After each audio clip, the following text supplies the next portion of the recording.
saw the BBC Sherlock series starring Bilbo Baggins and Engelbert Humperdinck,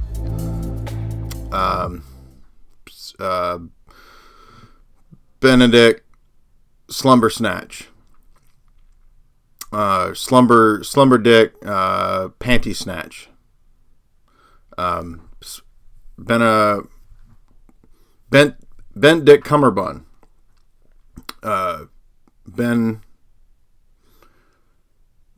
Beatrix Dumbledore,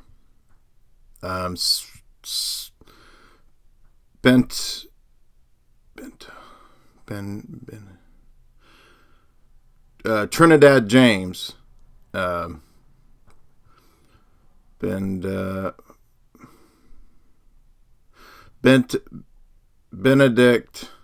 Benedict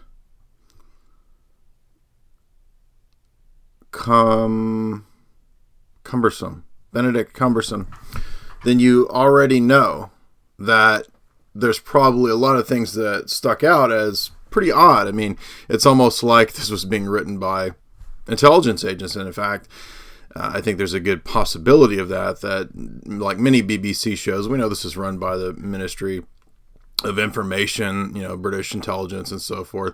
It's just total propaganda. But I think that this show, interestingly enough, was curious because it specifically tied into a lot of events that we would see in the news over the last 4 years of it being aired. For example, I wrote an article a few years ago about the similarities between the episode that dealt with the staged airline crash and the corpses that were used in a sort of a staged crash scenario that Moriarty was planning. Although this didn't actually happen in the episode, wasn't it very seriously similar to the disappeared Malaysian airline and then the downed MH317 airline, which played into a lot of geopolitical hubbub, false flag type stuff blamed on Russia. Well, that's exactly what I covered in my article, as you see back here. In 2014, that summer, I wrote a piece about the Malaysian Airlines false flag scripting, and that I thought that much of what we were seeing in the news just didn't make any sense about both examples of the Malaysian Airlines.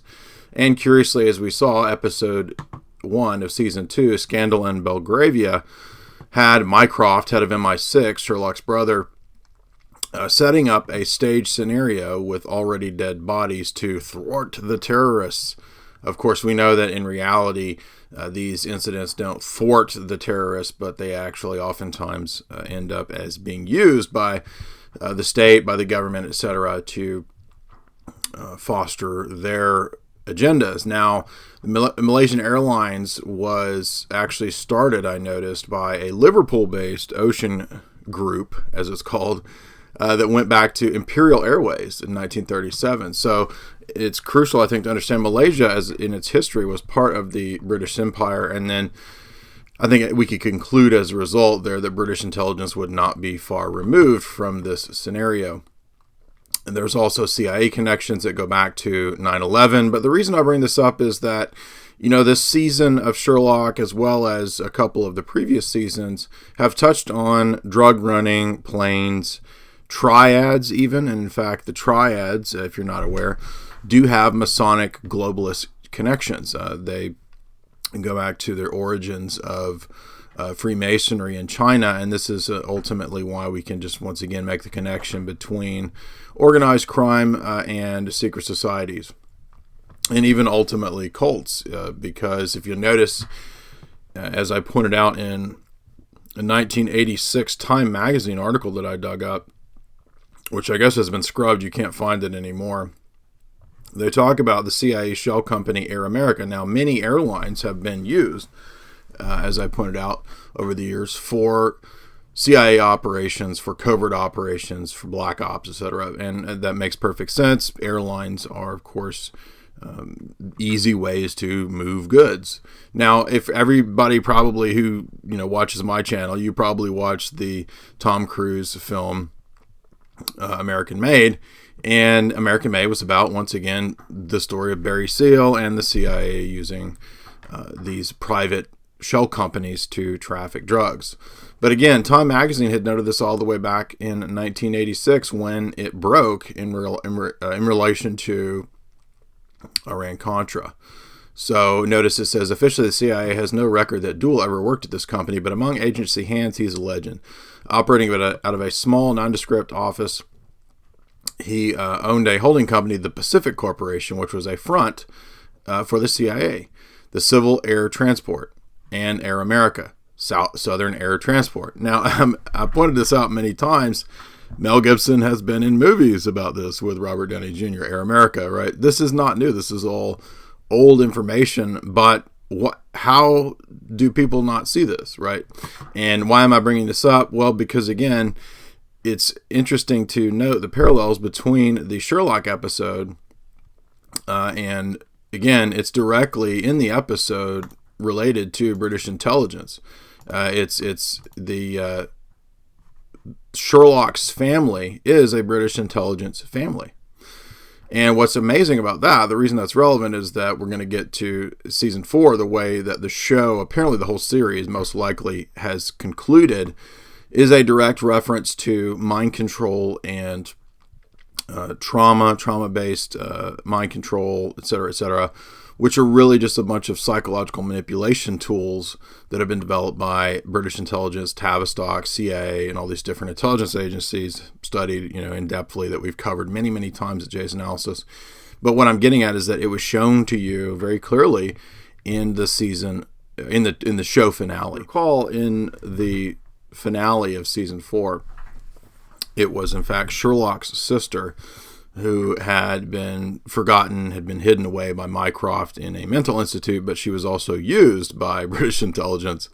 And the reason that I bring that up is because we learn in the background of this family, this very important high-level government family, military intelligence, British intelligence, directly related to the Queen, the Crown. In fact, in season 2, that comes to the fore when they are called upon to restore or to return some scandalous images of one of the nobles, one of the royals that got out. And this, of course, related to the dominatrix, Irene Adler. And that's interesting because if you know about the Savile situation, Jimmy Savile and company were, in fact, using the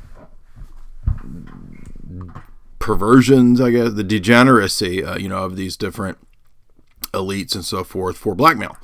That's, of course, why all of this stuff is used primarily on a pragmatic level as blackmail, the sexual blackmail stuff. And we've seen that with the DC Madam and with Harry Vinson that I covered in my QAnon video.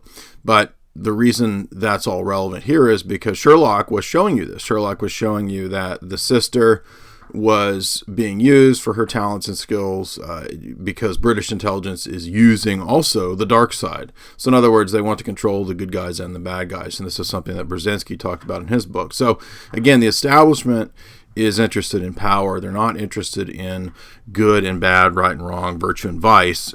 So you got to step out of that mindset to understand how we are manipulated. And once we understand that, we won't be manipulated by these kinds of scams. But this whole show, in fact, showed you a whole lot of truth. Now, generally speaking, they would kind of whitewash it and they would turn it into something where, there's just a bad apple here or there. But no, in fact, Mycroft's, whole operation, his whole MO is really immoral. It's amoral. Sherlock's sister, we learn, had in fact been traumatized as a child, and therefore, as a result, she learned all the techniques and tactics of traumatizing. And so, in fact, what she did, spoiler alert, was to kill Sherlock's best friend. And Sherlock had actually been given a replacement memory. He had trained himself to not remember the trauma as it actually went down, but misremembered it, thinking that it was a family dog.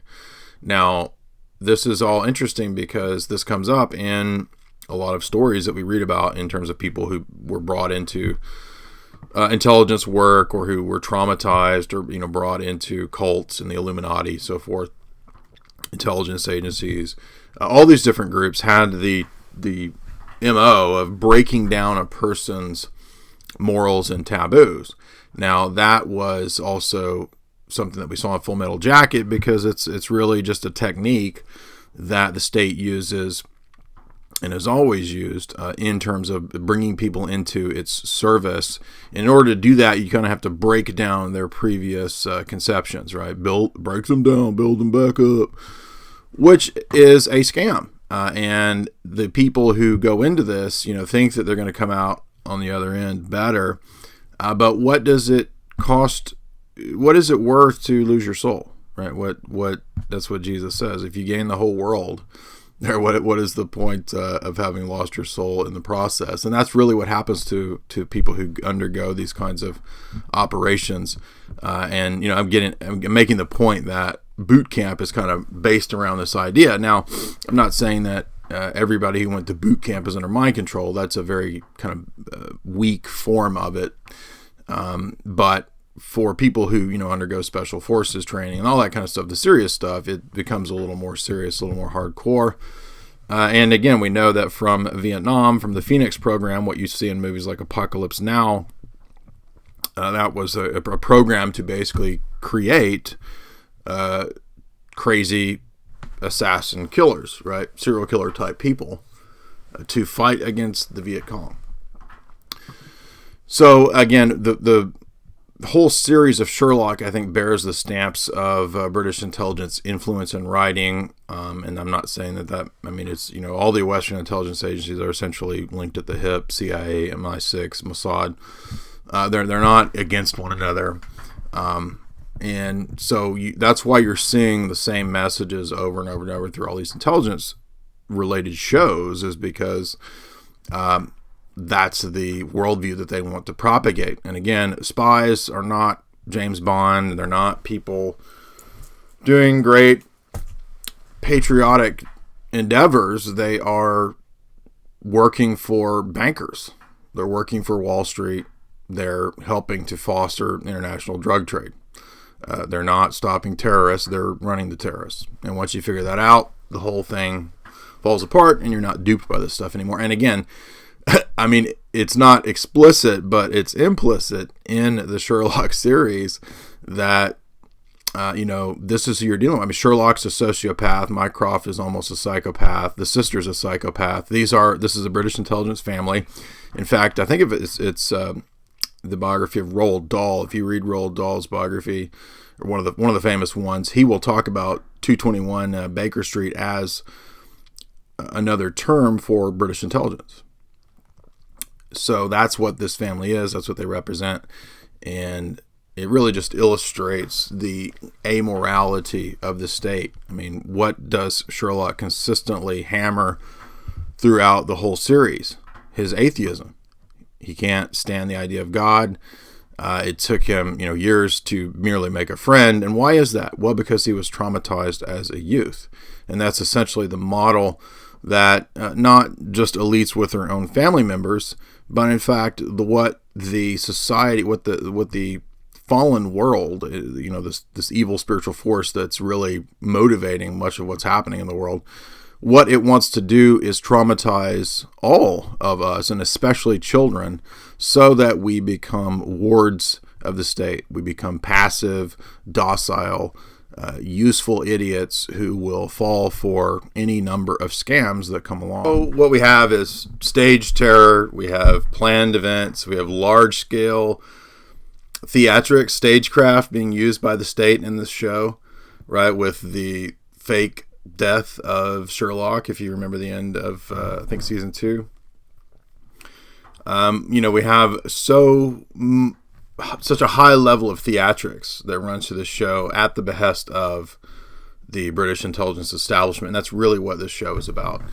But I don't think most people probably catch that. But again, the real issue here is that they have no qualms with using and operating on the principle of evil.